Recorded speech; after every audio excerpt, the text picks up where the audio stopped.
ان کی مثال اس شخص کی طرح ہے جس نے آگ جلائی، یعنی پہلے تو ایمان لے آیا، جب آگ نے اس ماحول کو روشن کر دیا تو اللہ ان کا نور لے گیا اور انہیں اندھیروں میں چھوڑ دیا، وہ نہیں دیکھ پاتے۔ قلب کا نور اللہ کے ہاتھ میں ہے، اسی لیے دعا مانگنی چاہیے، اللہم اجعل فی قلبی نورا، اے اللہ تو میرے دل میں نور پیدا کر۔ تو ان کے دلوں میں ابتدا میں ایک نور آیا، لیکن پھر کیا ہوا کہ جب انہوں نے دیکھا کہ دین پر عمل کرنے سے تو دنیا کے کچھ نقصان کرنے پڑتے ہیں، تو انہوں نے دین چھوڑ کر دنیا کا رستہ اختیار کر لیا، تو ان کا کفر غالب آ گیا، ان کے اندر کا نور بجھ گیا، اور پھر یہ بھٹکتے پھرتے ہیں اور ہدایت پانے والے نہیں۔ وہ بہرے ہیں، گنگے ہیں، اندھے ہیں، بس وہ نہیں لوٹتے، یعنی ہدایت کی بات سن نہیں پاتے۔ جب ہدایت کی کوئی بات انہیں سنائی جاتی ہے تو وہ کانوں سے ٹکرا کے واپس چلی جاتی ہے، دل کے اندر نہیں جاتی، اور حق بات کہہ نہیں پاتے اور حق کو دیکھ نہیں پاتے۔ حق کی نشانیاں زمین و آسمان پوری کائنات میں بکھری ہوئی ہیں، لیکن ان کو نظر نہیں آتی۔ قرآن کی آیات بھری ہوئی ہیں حق بیان کرنے کے لیے، لیکن ان کو حق نظر نہیں آتا، بس وہ نہیں لوٹتے، یعنی کس کی طرف؟ ایمان کی طرف، لہٰذا وہ نفاق کے اندر ہی رہتے ہیں۔ یا ان کی مثال آسمان سے اترنے والی زوردار بارش کی طرح ہے، جس میں اندھیرے ہیں اور گرج ہے اور چمک ہے، آسمان سے آیات نازل ہوتی چلی جا رہی ہیں، جس میں روشنیاں بھی ہیں لیکن اس کے ساتھ ساتھ کچھ خطرات بھی ہیں۔ وہ کڑکنے والی بجلیوں یعنی مشکل احکامات اور موت کے ڈر سے اپنی انگلیاں اپنے کانوں میں ڈال لیتے ہیں، مزید کچھ سننا نہیں چاہتے، ہدایت کی طرف آنا نہیں چاہتے، اٹس ٹو مچ، اور اللہ کافروں کو گھیرنے والا ہے۔ انسان سوچے کہ اللہ سے بھاگ کر کہاں جا سکتے ہیں؟ کیا زمین پناہ دے گی یا آسمان کہیں چھپا لے گا؟ نہیں، جب موت کا فرشتہ آئے گا تو پکڑ کے گرفتار کر کے لے جائے گا، اور پھر واپسی کا کوئی راستہ نہ ہوگا، پھر ایک اللہ کے سامنے ہی حاضر ہونا ہوگا۔ اس سے پہلے کہ وہ وقت آئے اس کی تیاری کر لینا لازم ہے۔ قریب ہے کہ بجلی ان کی آنکھوں کی روشنی لے جائے، جب بھی وہ ان کے لیے روشنی کرتی ہے تو وہ اس میں چل پڑتے ہیں، اور جب ان پر اندھیرا چھا جاتا ہے تو وہ کھڑے رہ جاتے ہیں، اور اگر اللہ چاہتا ان کی سماعت اور ان کی بصارت کو لے جاتا، بے شک اللہ ہر چیز پر خوب قدرت رکھنے والا ہے۔ یعنی جب کوئی آسان حکم آتا ہے، جب کوئی امید والے حالات نظر آتے ہیں، اچھے دن آتے ہیں، تو کہتے ہیں ٹھیک ہے ہم بھی دین کی طرف آتے ہیں، لیکن جب کوئی تکلیف مشکل آتی ہے تو پھر پلٹ جاتے ہیں۔ اللہ سبحانہ تعالیٰ نے ان سے مکمل صلاحیت نہیں چھینی، اللہ چاہتا تو ان کے کان آنکھیں یعنی ان سے ہدایت کے اسباب چھین لیتا، لیکن اللہ تعالیٰ ابھی بھی موقع دے رہا ہے۔ تو آپ دیکھیے کہ ہر شخص کہیں نہ کہیں قول و فعل کا تضاد رکھتا ہی ہے، کہیں نہ کہیں منافقت کی کوئی نہ کوئی خوب پائی ہی جاتی ہے۔ اور یہ بات اس لیے بھی کہہ رہی ہوں کہ حضرت عمر جیسے شخص، حضرت عمر رضی اللہ عنہ، وہ حضرت حذیفہ کو قسم دے کے کہتے ہیں بتاؤ جن منافقین کے نام تمہیں اللہ سبحانہ تعالیٰ کے رسول صلی اللہ علیہ وسلم نے بتائے تھے، کہیں میرا نام تو اس میں نہیں، کہیں میں تو منافق نہیں؟ حضرت حنظلہ کہتے ہیں نافق حنظلہ، ابو بکر کہتے ہیں میری بھی یہی کیفیت ہے۔ وہ اپنے اوپر منافقت کا خوف کرتے تھے، لیکن آج ہم اپنے آپ کو سچے پکے مومن سمجھتے ہیں اور منافقت سے اپنے آپ کو دور سمجھتے ہیں۔ تو نفاق ہوتا ہی اس کے اندر ہے جو منافقت سے بے خوف ہو جاتا ہے، ورنہ ہر سچے مومن کو منافقت کا ڈر لگا رہتا ہے کہ کہیں میرے اندر تو کوئی ایسی صفت نہیں کہ اللہ سبحانہ تعالیٰ مجھ سے ہدایت کے یہ مواقع نہ چھین لے۔ تو ہمیں دعا کرتے رہنا چاہیے، اللہم متعنا باسماعنا وابصارنا وقواتنا ما احییتنا واجعلہ الوارث منا۔ اے اللہ جب تک تو ہمیں زندہ رکھ، ہمیں ہماری سماعت، ہماری بصارت اور ہماری قوت سے مستفید کر اور اسے ہمارا وارث بنا دے۔ یا اللہ تو ہم سے یہ صلاحیتیں نہ چھیننا اور ہمیں ہدایت پر ہی قائم رکھنا۔ پھر تمام انسانیت سے خطاب ہے، یا ایھا الناس اعبدوا ربکم، اے لوگو اپنے رب کی عبادت کرو، تم سب کے سب اپنے رب کے آگے جھک جاؤ، اپنے رب سے سب سے بڑھ کے محبت کرو، اس کی عظمت بجا لاؤ۔ کون ہے تمہارا رب؟ الذی خلقکم، وہ جس نے تمہیں پیدا کیا ہے، وہ ہے تمہارا رب، اور ان لوگوں کو بھی جو تم سے پہلے تھے، تاکہ تم بچ جاؤ، دنیا میں گناہوں سے بچ جاؤ، مشکلات میں پھنسنے سے بچ جاؤ، اور آخرت میں جہنم سے بچ جاؤ۔ وہ رب تمہارا کون ہے؟ پہچانو رب کو، وہ جس نے تمہارے لیے زمین کو فرش بنا دیا اور آسمان کو چھت بنایا اور آسمان سے پانی برسایا یعنی بارش نازل کی اور پانی سے تمہارے لیے پھل بطور رزق پیدا کیے، پس تم اللہ کے ساتھ کسی کو شریک نہ ٹھہراؤ، حالانکہ تم جانتے ہو، تمہیں پتا ہے یہ سب کچھ وہی کر رہا ہے، تو پھر عبادت کے لائق بھی صرف وہی ہے، لا الہ الا اللہ۔ اور عبادت کے لیے کس چیز کی ضرورت ہے؟ قرآن پڑھنے کی ضرورت ہے، تاکہ پتہ چلے کہ اللہ تعالیٰ کو کیا پسند ہے اور کیا پسند نہیں ہے۔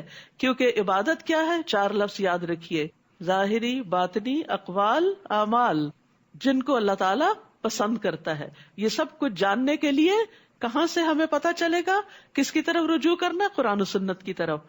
لیکن اس سے پہلے کہ ہم قرآن کی طرف رجوع کریں، اللہ تعالیٰ نے قرآن کی اوتھینٹسٹی کو اسٹیبلش کر دیا، چیلنج کر دیا، فرمایا اور اگر تمہیں اس قرآن میں کوئی شک ہے جو ہم نے اپنے بندے محمد صلی اللہ علیہ وسلم پر نازل فرمایا، تو اسی طرح کی ایک سورت تم بھی بنا لاؤ اور اللہ کے سوا اپنے گواہوں یعنی مددگاروں کو بھی بلا لو اگر تم سچے ہو۔ پھر اگر تم نے ایسا نہ کیا اور تم ہرگز نہ کر سکو گے، اس قرآن جیسی کوئی چیز نہیں بنا سکتے، چیلنج ہے، تو بچو اس آگ سے جس کا ایندھن انسان اور پتھر ہیں، کیونکہ اگر قرآن کے بغیر زندگی بسر کی اور اللہ کو ناراض کر کے گئے تو پھر انجام بڑا بھیانک ہے۔ بہت شدید آگ ہے جس کا ایندھن انسان اور پتھر ہیں، جو کافروں کے لیے، انکار کرنے والوں کے لیے تیار کی گئی ہے۔ اور خوشخبری دے دیجئے ان لوگوں کو جو ایمان لائے اور انہوں نے نیک عمل کیے کہ ان کے لیے ایسے باغات ہیں جن کے نیچے نہریں جاری ہیں، جب انہیں ان باغوں میں سے کسی قسم کا پھل کھانے کو دیا جائے گا تو وہ کہیں گے یہ تو وہی ہے جو اس سے پہلے بھی ہم دیے گئے تھے۔ یعنی وہ پھل کوئی بالکل انہونے نہیں ہوں گے، ان پھلوں سے وہ مانوس ہوں گے لیکن ذائقہ بہت مختلف ہوگا، اور انہیں اس سے ملتے جلتے پھل دیے جائیں گے، اور وہاں ان کے لیے پاک صاف بیویاں ہوں گی، ظاہری طور پر بھی اور باطنی طور پر بھی، اور وہ ان باغات میں ہمیشہ رہنے والے ہیں، ہمیشہ ہمیشہ۔ وہ زندگی کبھی ختم ہونے والی نہیں، وہ ہمیشہ کی زندگی ہے، اس کی تیاری کر لیں۔ تو یہاں پر اس جنت کے لیے کیا شرط لگائی گئی؟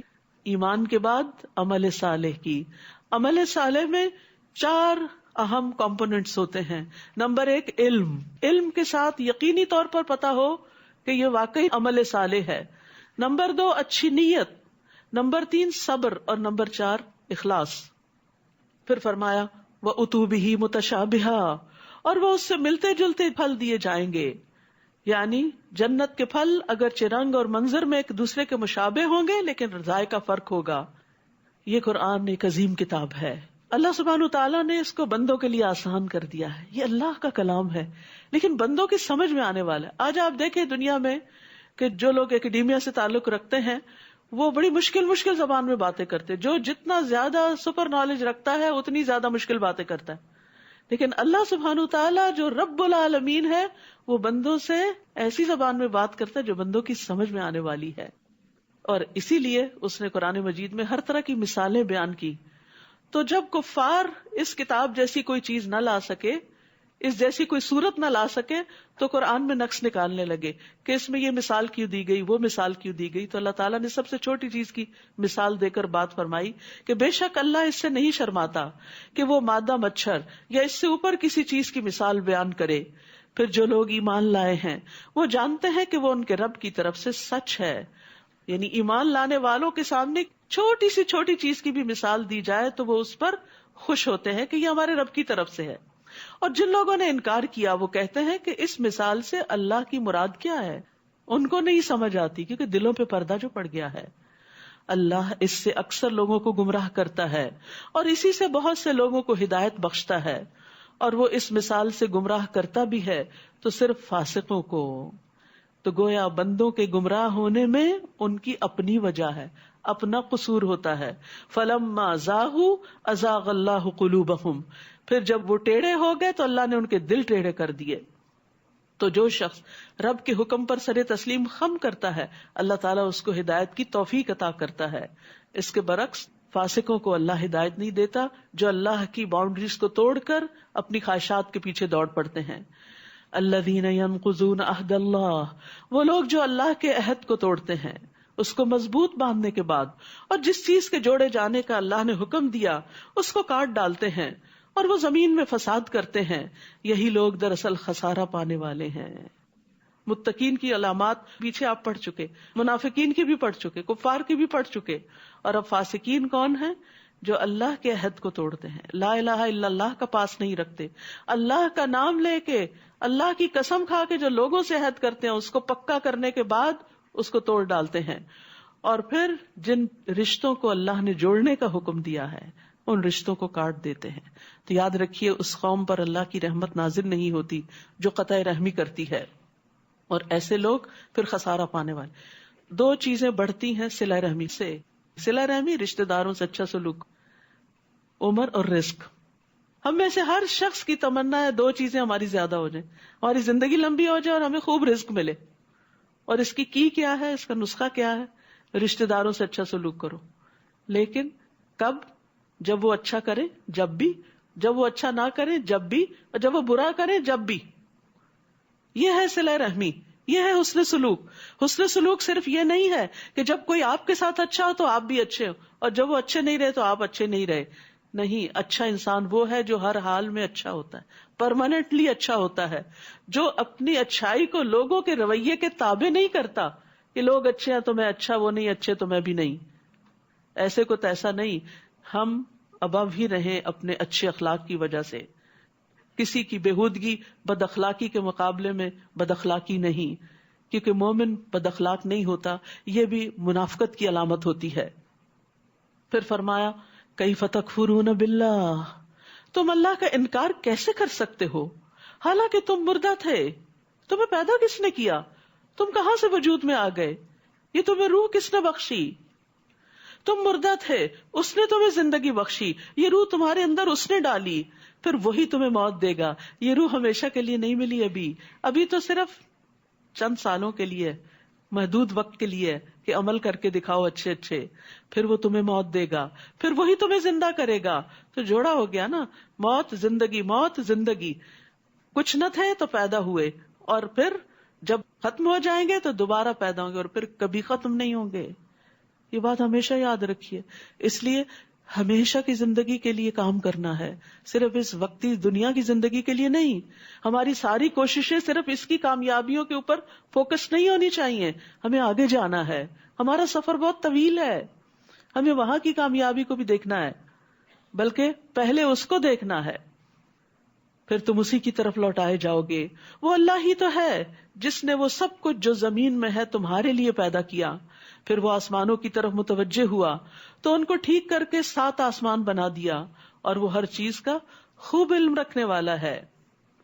پھر انسانیت کی تخلیق کا آغاز ہوتا ہے آدم علیہ السلام سے، کہ انسان آیا کہاں سے، آغاز کہاں سے ہوا، کیونکہ یہ سوال ہر انسان کے ذہن میں اٹھتا ہے کہ اس زمین پر انسان کب سے ہے اور کیسے ہے، کس نے پیدا کیا۔ وَإِذْ قَالَ رَبُّكَ لِلْمَلَائِكَةِ إِنِّي جَاعِلٌ فِي الْأَرْضِ خَلِيفَةً، وہ وقت یاد کرو جب آپ کے رب نے فرشتوں سے کہا کہ میں زمین میں ایک خلیفہ بنانے والا ہوں۔ انہوں نے کہا کیا تو اس میں خلیفہ بنائے گا جو اس میں فساد کرے گا اور خون بہائے گا؟ اور ہم تیری تعریف کے ساتھ تسبیح کرتے ہیں۔ انہوں نے اپنے خدشے کا اظہار کیا تھا، اللہ پہ اعتراض نہیں کیا تھا۔ اور ہم تیری پاکیزگی بیان کرتے ہیں، یعنی اگر اس انسان کو تیری عبادت کے لیے پیدا کیا جا رہا ہے تو ہم عبادت کر رہے ہیں۔ کہا اللہ نے بے شک میں جانتا ہوں جو تم نہیں جانتے، کہ انسان کو پیدا کرنے کے پیچھے حکمت کیا ہے۔ اور اس نے آدم کو سب کے سب نام سکھا دیے، جس زمین پہ بھیجنا تھا اس سے متعارف کرا دیا۔ پھر انہیں فرشتوں کے سامنے پیش کیا اور کہا اگر تم سچے ہو تو تم مجھے ان سب کے نام بتاؤ۔ یہ اللہ کا انسان پر فضل و کرم ہے کہ اس نے انسان کو علم کے ساتھ شرف بخشا۔ علم بہت بڑی دولت ہے، انسان کی عزت بھی علم کے ساتھ ہے۔ کھانے پینے سے بھی پہلے علم عطا کیا گیا، اس لیے ہمارے لیے علم حاصل کرنا اور خصوصاً علم نافع حاصل کرنا وہ کھانے پینے سے بھی زیادہ اہم ہے۔ قالو، فرشتوں نے کہا سبحانک، تو پاک ہے، جتنا علم تو نے ہمیں سکھا دیا اس کے سوا ہم نہیں جانتے، بے شک تو خوب علم رکھنے والا بہت حکمت والا ہے۔ اللہ نے کہا اے آدم تم انہیں ان کے نام بتاؤ۔ پھر جب اس نے انہیں ان کے نام بتا دیے تو اللہ نے کہا کیا میں نے تمہیں کہا نہ تھا کہ بے شک میں آسمانوں اور زمین کے غیب جانتا ہوں، اور میں جانتا ہوں جو تم ظاہر کرتے ہو اور جو تم چھپاتے ہو. یعنی اس وقت تم نے جن خدشات کا اظہار کیا وہ بھی مجھے پتا ہے، اور جو باتیں ابھی تمہارے دل میں ہیں وہ بھی میں جانتا ہوں. یعنی اللہ کا علم اتنا وسیع ہے. اور جب ہم نے فرشتوں سے کہا کہ تم آدم کو سجدہ کرو تو ان سب نے سجدہ کیا سوائے ابلیس کے، اس نے نافرمانی کی اور تکبر کیا اور وہ انکار کرنے والوں میں سے ہو گیا. اور ہم نے کہا کہ اے آدم تم اور تمہاری بیوی دونوں جنت میں رہو اور جہاں سے چاہو بے روک ٹوک کھاؤ، لیکن اس درخت کے پاس نہ جاؤ ورنہ تم دونوں ظالموں میں شمار ہو جاؤ گے. پھر شیطان نے ان دونوں کو وہاں سے پھسلا دیا، یعنی بہانے سے جس درخت سے پھل کھانے سے منع کیا گیا تھا وہ کھلوا دیا جس میں وہ تھے. اور ہم نے کہا کہ اتر جاؤ، یعنی جہاں پر ہو وہاں سے چلے جاؤ، تم ایک دوسرے کے دشمن ہو گئے، انسان شیطان کا، شیطان انسان کا، اور تمہارے لیے زمین میں ایک مدت تک ٹھکانا اور فائدہ اٹھانا ہے. یہاں سے زمین پہ آدم علیہ السلام اتر آئے اور آدم کی اولاد بھی پھر یہی رہتی بستی ہے. اور اصل میں پیدا بھی اللہ تعالیٰ نے انسان کو زمین کے لیے ہی کیا تھا. جنت میں تو صرف امتحان کے لیے رکھا تھا اور یہ بتانے کے لیے کہ اگر اللہ کی نافرمانی کی تو جنت نہیں ملے گی. فَتَلَقَّى آدَمُ مِن رَبِّهِ کلمات، پھر آدم علیہ السلام نے اپنے رب سے کچھ کلمات سیکھ لیے اور معافی مانگی تو اس نے اس پر مہربانی کی، بے شک وہ بہت توبہ قبول کرنے والا، نہایت رحم کرنے والا ہے. یعنی توبہ کی توفیق بھی اللہ نے دی، پھر توبہ قبول بھی اللہ نے کی. سبحان اللہ، توفیق بھی دیتا ہے، قبول بھی کرتا ہے اور اس پر اجر بھی عطا کرتا ہے. رحمتیں ہی رحمتیں ہیں اس کی، اور بندے سے خوش بھی ہوتا ہے. اور بہترین خطا کار توبہ کرنے والے ہی ہیں. اور یہ یاد رکھیے، یہ خوشخبری ہے، حدیث میں آتا ہے جو توبہ کرتا ہے اللہ اس کی توبہ قبول کر لیتا ہے. تو اللہ سبحانہ تعالیٰ سے ہم سب توبہ کرتے ہیں اپنے تمام گناہوں کی. ہم نے کہا تم سب یہاں سے اتر جاؤ، پھر جب تمہارے پاس میری طرف سے کوئی ہدایت آئے تو جس نے میری ہدایت کی پیروی کی تو ان پر نہ کچھ خوف ہوگا اور نہ وہ غمگین ہوں گے. یہ ہے ہدایت کی پیروی کے فائدے، کہ دنیا اور آخرت میں خوف اور تنگی جاتی رہے گی. اور جنہوں نے کفر کیا اور ہماری آیات کو جھٹلا دیا وہ آگ والے ہیں، وہ اس میں ہمیشہ رہنے والے ہیں. تمام انسانوں سے خطاب کرنے کے بعد اللہ سبحانہ وتعالی بنی اسرائیل سے خطاب کرتے ہیں.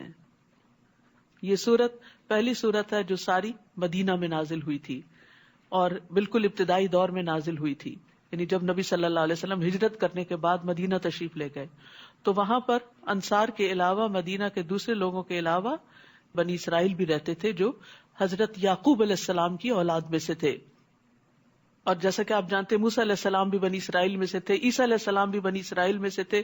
اللہ سبحانہ وتعالیٰ نے ان دو پیغمبروں پر کتابیں بھی نازل کی اور بنی اسرائیل کی طرف بے شمار انبیاء بھیجے اور ان کی ہدایت کا سامان کیا. اور پھر آخری پیغمبر محمد صلی اللہ علیہ وسلم کو بھی تمام انسانوں کی طرف انکلوڈنگ بنی اسرائیل مبعوث کیا گیا، اور اسی لیے ان سے بھی خطاب ہے اور ان کو سمجھایا جا رہا ہے، اے بنی اسرائیل میری اس نعمت کو یاد کرو جو میں نے تم پر انعام کی، اور میرے عہد کو پورا کرو، میں تمہارے عہد کو پورا کروں گا.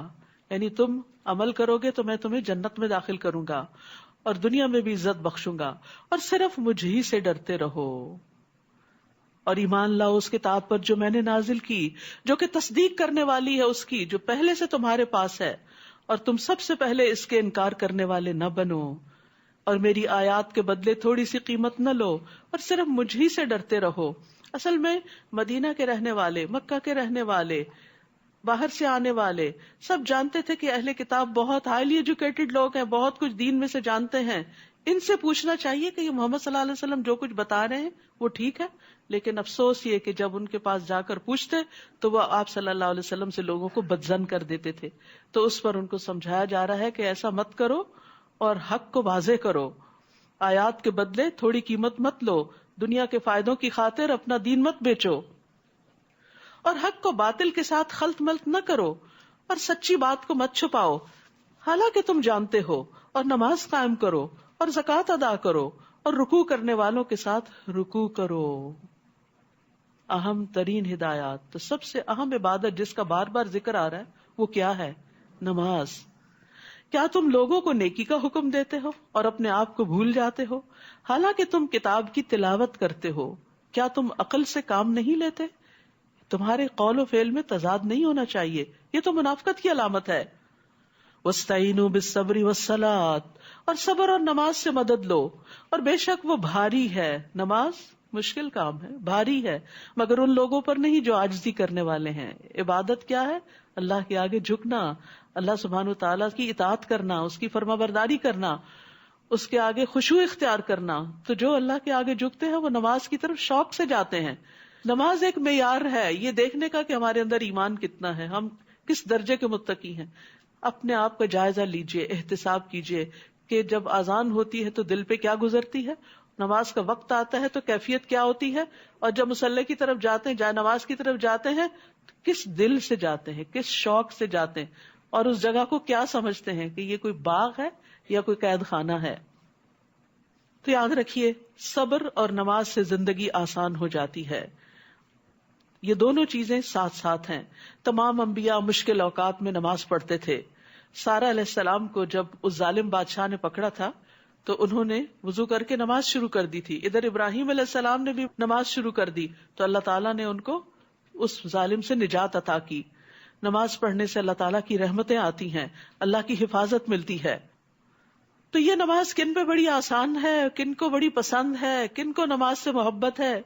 الذین یظنون انہم ملاقو ربہم، وہ جو یقین رکھتے ہیں کہ وہ اپنے رب سے ملاقات کرنے والے، وہ بالآخرۃ ہم یوقنون، اور بے شک وہ اسی کی طرف لوٹ کر جانے والے ہیں۔ پھر دوبارہ پکار کر کہا گیا، یا بنی اسرائیل، اے بنی اسرائیل، میری اس نعمت کو یاد کرو جو میں نے تم پر انعام کی تھی، اور یہ کہ میں نے ہی تمہیں تمام جہان والوں پر فضیلت بخشی تھی، اور ڈرو اس دن سے جب کوئی جان کسی جان کے کچھ بھی کام نہ آئے گی، کوئی کام آنے والا نہیں، اور نہ اس سے کوئی سفارش قبول کی جائے گی، اور نہ ہی اس سے کوئی بدلہ قبول کیا جائے گا، اور نہ وہ مدد دیے جائیں گے۔ وہاں کوئی کام آنے کا نہیں، یہیں پر اپنا حساب درست کر لو، کسی بھول میں نہ رہ جانا۔ پھر بنی اسرائیل کو اللہ تعالیٰ مختلف نعمتیں یاد کراتے ہیں کہ کیسے کیسے تمہیں نعمتیں عطا کی گئی، تم اللہ کی طرف راغب ہو جاؤ۔ اور جب ہم نے تمہیں آل فرعون سے نجات دی، وہ تمہیں بہت سخت تکلیف دیتے تھے، وہ تمہارے بیٹوں کو ذبح کر ڈالتے تھے اور تمہاری عورتوں کو زندہ چھوڑ دیتے تھے، اور اس میں تمہارے رب کی طرف سے بہت بڑی آزمائش تھی۔ اور جب ہم نے تمہارے لیے سمندر کو پھاڑ دیا، پھر ہم نے تمہیں نجات دی، اور آل فرعون کو ہم نے غرق کر دیا، اور تم دیکھ رہے تھے، اپنی آنکھوں سے دیکھ رہے تھے کہ وہ پورا لشکر ڈوب رہا ہے۔ اور دشمن کو آنکھوں کے سامنے ڈوبتے دیکھنا کوئی معمولی نعمت نہیں تھی بنی اسرائیل کے لیے، جس نے انہیں غلام بنا رکھا تھا اور ان پر طرح طرح کی سزائیں مسلط کی ہوئی تھی۔ اور جب ہم نے موسیٰ سے 40 رات کا وعدہ لیا، پھر تم نے اس کے بعد بچڑے کو معبود بنا لیا اور تم ظالم تھے، پھر اس کے بعد ہم نے تمہیں معاف کر دیا تاکہ تم شکر ادا کرو۔ اور جب ہم نے موسیٰ علیہ السلام کو کتاب اور فرقان عطا کی تاکہ تم ہدایت حاصل کرو۔ کتاب کس لیے آتی ہے؟ ہدایت کے لیے۔ اور جب موسیٰ علیہ السلام نے اپنی قوم سے کہا، اے میری قوم، بے شک تم نے بچڑے کو معبود بنا کر اپنی جانوں پہ ظلم کیا۔ یہ تھے بنی اسرائیل جنہیں لا الہ الا اللہ سکھایا گیا، اور وہ جب سمندر پار کر کے آئے تو نعمت کا شکر ادا کرنے کی بجائے گائے کے بچڑے کو معبود بنا بیٹھے۔ جب موسیٰ علیہ السلام کوہ طور پر گئے اللہ تعالیٰ سے ملاقات کے لیے، تو اب اپنے پیدا کرنے والے کے حضور توبہ کرو اور اپنے مجرموں کو قتل کر ڈالو، اور یہ بات تمہارے پیدا کرنے والے کے نزدیک تمہارے لیے زیادہ بہتر ہے۔ پھر وہ تم پر مہربان ہو گیا، بے شک وہ بہت توبہ قبول کرنے والا، بہت رحم فرمانے والا ہے۔ اور جب تم نے کہا کہ اے موسیٰ، جب تک ہم اللہ کو سامنے نہ دیکھ لیں ہرگز تمہارا یقین نہ کریں گے، پھر تم کو بجلی نے پکڑ لیا اور تم دیکھ رہے تھے۔ یاد رکھیے، دنیا میں کسی کے لیے ممکن نہیں کہ اللہ تعالیٰ کو دیکھ سکے، کیونکہ ہمیں اتنی وسعت طاقت ہی نہیں دی گئی، حتیٰ کہ اللہ کے نبی موسیٰ علیہ السلام بے ہوش ہو کر گر پڑے تھے صرف ایک تجلی پہاڑ پہ پڑتے ہوئے دیکھ کر۔ پھر ہم نے تمہاری موت کے بعد تمہیں زندہ اٹھا دیا شاید کہ تم شکر ادا کرو، اور ہم نے تم پر بادلوں کا سایہ کیا اور تم پر من و سلوہ اتارا، کھاؤ پاکیزہ چیزوں میں سے جو ہم نے تمہیں عطا کی ہیں، اور انہوں نے ہم پر ظلم نہیں کیا بلکہ وہ اپنی جانوں پر خود ہی ظلم کر رہے تھے۔ اور جب ہم نے کہا اس بستی میں داخل ہو جاؤ اور اس میں سے جہاں سے چاہو خوب کھاؤ، اور تم دروازے میں سجدہ کرتے ہوئے داخل ہونا، اور حتتن، اے اللہ ہمیں بخش دے کہنا، تو ہم تمہاری خطائیں معاف کر دیں گے اور ان قریب ہم احسان کرنے والوں کو زیادہ دیں گے. تو جن لوگوں نے ظلم کیا انہوں نے اس بات کو جو انہیں کہی گئی تھی بدل کر کچھ اور کر دیا. ہنتتن گندم چاہیے، یعنی مذاق اڑایا اللہ کے الفاظ کا. بس ہم نے ان لوگوں پر جنہوں نے ظلم کیا تھا آسمان سے عذاب نازل کیا کیونکہ وہ نافرمانی کرتے تھے، یعنی اب اس کے بغیر کوئی چارہ نہیں تھا کہ ان کو سزا دی جاتی. اور جب موسیٰ علیہ السلام نے اپنی قوم کے لیے اللہ سے پانی مانگا تو ہم نے کہا کہ اپنا عصا پتھر پر مارو، تو اس میں سے 12 چشمے پھوٹ نکلے. پھر تمام لوگوں نے اپنا اپنا گھاٹ معلوم کر لیا. ہم نے حکم دیا کہ اللہ کے رزق میں سے کھاؤ اور پیو اور زمین میں مفسد بن کر نہ پھرو. اور جب تم نے کہا اے موسیٰ ہم ایک ہی کھانے پر ہرگز صبر نہیں کر سکتے، لہٰذا اپنے رب سے دعا کرو کہ وہ ہمارے لیے نکالے ترکاری، ککڑی، گندم، مسور اور پیاز جو بھی زمین اگاتی ہے. اس نے کہا کیا بھلا بہتر چیز چھوڑ کر اس کے بدلے کمتر چیز لینا چاہتے ہو؟ من و سلوہ چھوڑ کر تم زمین کی چیزیں لینا چاہتے ہو؟ تو جاؤ کسی شہر میں اتر جاؤ، تو بے شک جو تم نے مانگا ہے وہ تمہارے لیے وہاں موجود ہے. اور ذلت اور محتاجی ان پر دے ماری گئی اور وہ اللہ کے غضب کے ساتھ پلٹے. یہ اس وجہ سے ہوا کہ بے شک وہ اللہ کی آیات کا انکار کرتے اور نبیوں کو ناحق قتل کرتے تھے. یہ اس وجہ سے تھا کہ وہ نافرمانی کرتے اور حد سے بڑھ جاتے تھے. تو بنی اسرائیل پر اللہ کا غضب کیوں نازل ہوا؟ ان وجوہات کی بنا پر. اور اس میں خاص طور پر جو آخر میں فرمایا نافرمانی کرتے اور حد سے بڑھ جاتے، یعنی ساری پابندیاں توڑ کے نکل جاتے، اپنی منمانیاں کرتے، اللہ کے حکم کو پسے پش ڈال دیتے. تو اس سے پتہ چلتا ہے کہ اگر اللہ کی ایک پسندیدہ امت بنی اسرائیل جو تھی، جس کی طرف اللہ نے بے شمار انبیاء بھیجے، کتابیں بھیجی، جب انہوں نے اللہ کی نافرمانی کی تو اللہ نے ان کو پکڑ لیا. تو اس واقعے کو یہاں کیوں بیان کیا گیا؟ تاکہ ہم سبق سیکھیں، کیونکہ ہمیں بہت مان ہوتا ہے اس بات پر کہ ہم امت محمد، الحمدللہ، اللہ کا شکر ہے کہ ہم امت محمد صلی اللہ علیہ وسلم، اس پر ہمیں فخر ہے اور ہم امید رکھتے ہیں کہ آپ ہماری شفاعت کریں گے. لیکن اس کے لیے ضروری ہے کہ ہم وہ کام کریں کہ جن کی وجہ سے اللہ سبحانہ وتعالی راضی ہو. ہم قیامت کے دن محمد صلی اللہ علیہ وسلم کے آگے بھی شرمندہ نہ ہو. وہ دیکھیں یہ میری امت، کیونکہ کچھ لوگ آ رہے ہوں گے آپ کی طرف تو کہہ دیا جائے گا کہ نہیں ان کو دور کر دیا جائے، دور کر دیا جائے، کیونکہ آپ کو نہیں پتا انہوں نے آپ کے بعد دین میں کیسے کیسے نئے طریقے نکال لیے. تو اس لیے اس دین پر چلنا ہے جو اللہ سبحانہ وتعالی نے محمد صلی اللہ علیہ وسلم کے ذریعے دیا ہے، اور اس کی اطاعت کرنی ہے. اور یاد رکھیے گناہوں سے بچنا تقویٰ کہلاتا ہے، اور تقویٰ کا معنی ہوتا ہے بچنا. تو دنیا میں گناہوں سے بچنا اور آخرت میں عذاب سے بچنا. تو گناہ چھوٹا ہو یا بڑا اس سے بچنے کی کوشش کرنی چاہیے، کیونکہ ایک گناہ پہ دوسرے گناہ کا راستہ کھولتا ہے، اور پھر ایک گناہ دوسرے گناہ کو کھینچ لاتا ہے، اور یوں انسان نافرمانیوں کی دلدل میں پھنس جاتا ہے اور پھر اللہ کے غضب کا مستحق ہو جاتا ہے. بنی اسرائیل کے ساتھ کچھ ایسا ہی معاملہ ہوا. اس کے بعد عمومی دعوت دی گئی، ان الذین آمنوا والذین ہادوا والنصارى والصابئین، بے شک وہ لوگ جو ایمان لائے اور وہ جو یہودی بن گئے اور عیسائی اور صابی، جو بھی اللہ اور یوم آخرت پر ایمان لائے اور نیک عمل کرے، تو ایسے لوگوں کے لیے ان کا اجر ان کے رب کے پاس ہے. تو شرط کیا ہے؟ ایمان کے ساتھ عمل صالح، گناہوں سے بچ کر زندگی گزارنا، اطاعت اور فرما برداری کی زندگی بسر کرنا. تو ان پر نہ کوئی خوف ہوگا اور نہ وہ غمگین ہوں گے. اور جب ہم نے تم سے پختہ عہد لیا اور طور پہاڑ کو تمہارے اوپر اٹھایا اور حکم دیا کہ جو ہم نے تمہیں دیا ہے، یعنی کتاب کی شکل میں، ہدایات کی شکل میں، اس کو مضبوطی سے پکڑو. پہاڑ سر پہ مسلط کر کے کہا گیا کتاب کو پکڑ لو. ہمارے لیے بھی کیا حکم ہے کہ اس کتاب کو مضبوطی سے پکڑ لیں، اور جو اس میں لکھا ہے اسے یاد رکھو تاکہ تم بچ جاؤ، لعلکم تتقون. تو اس کتاب پر عمل سے ہی تقوی حاصل ہوتا ہے. پھر اس کے بعد تم اس عہد سے پھر گئے، بس اگر تم پر اللہ کا فضل اور اس کی رحمت نہ ہوتی تو تم ضرور خسارہ پانے والوں میں سے ہو جاتے.